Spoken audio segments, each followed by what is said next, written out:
An extreme example of someone mastering fear is the diver who, without the protection of a cage, jumps into the water and swims with great white sharks. These fearsome predators, which can grow to more than 20 feet long and weigh more than a ton, excel at hunting. Despite its notoriety, the great white plays a vital role in the world's ecosystem. Nevertheless, it is also responsible for more human fatalities than any other shark. The great white is all the more terrifying because of the way it hunts, hiding in the shadows before appearing from out of nowhere in a flash of teeth and muscle. So how does a diver slip into the water and summon the courage to swim with great white sharks? The answer is both unexpected and counterintuitive. The diver must swim towards the shark instead of away from it.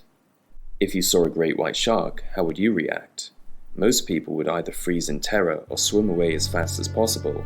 In this case, our fear destroys us before the shark even has a chance to sink its teeth into us.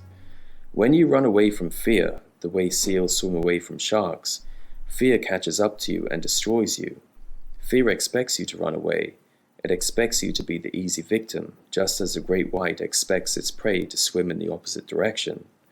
Once you summon the courage to face your fear, however, and swim towards the shark, fear evaporates. You discover that fear is nothing more than an abstract illusion created by the mind. And in 99% of cases, what do you do when a shark attacks and you don't even see it coming? Well, I guess I'll see you in the next life.